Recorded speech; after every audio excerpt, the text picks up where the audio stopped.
Doc, anong oras po mas okay pakainin ang aso if isang beses lang siya dapat pakainin? Tanong ni Sir or Ma'am Unicorn. Magandang tanong po yan. Galing ito dun sa video ko na nag-explain na 1 meal a day sa mga dogs na adult ay mas ideal para sa kanila kesa sa multiple times a day nyo pinapakain yung mga aso ninyo.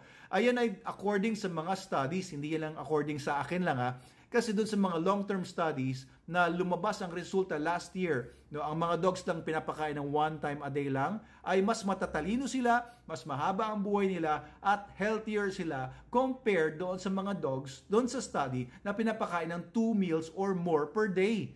Ayan, so siyempre, mas maganda kung ang pinapakain ninyo doon sa aso ninyo, kahit 1 meal a day lang, ay kumpleto na, siksik na sa nutrients. SDN 42, SDN, Super Dog Nutrition Dog Food. Yan ang pinaka-the best dog food in the multiverse. At yan ay kumpleto na at siksik na. Kaya kahit 1 meal a day lang, hindi na kayo mamomroblema.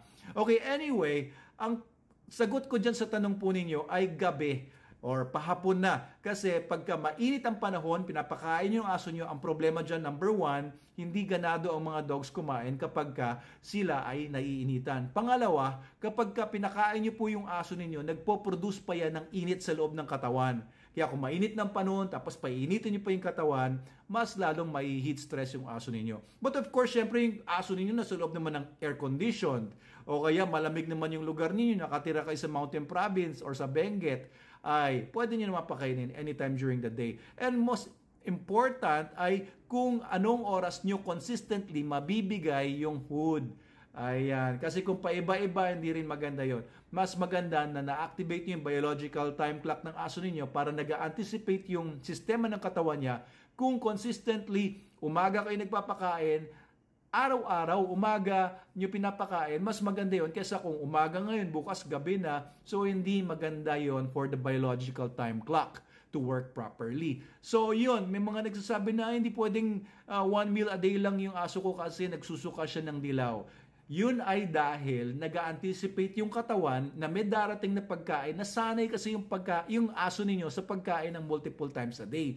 Ngayon, kung i-convert nyo yung aso ninyo into 1 meal a day lang, mag-a-adjust muna yung katawan niya. No? Hindi naman delikado na sumusuko ng dilaw ng kaunti lang yung aso ninyo. But it is a process na he has to go through kung sanay siya sa multiple times a day niyo pinapakain. Kung gusto niyo 1 time a day lang, kayang-kaya po yan ang sistema ng aso ninyo. Kasi these dogs are carnivores. Our dogs are all carnivores. Galing yan sa mga wolves, ang ancestors nila. And ang mga wolves, hindi naman kagaya ng mga herbivores yan, na kain ng kain, nguya ng nguya, kasi meron silang mini-maintain na microbiome sa loob ng tiyan nila na nagpa-ferment ng mga grasses or mga herbs or mga plants na kinakain nila.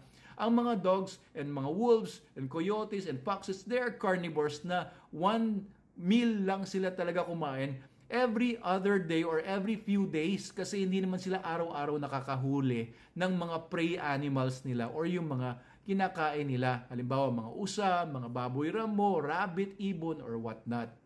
Okay, so ang pinakamaganda para sa akin ay hapon na or gabi na kahit madaling araw, kung madaling araw kayo available magpakain, yan po ang maganda dahil malamig ang panahon in general, no? And nakakapag-relax na yung aso ninyo at yun ang pinakamaganda.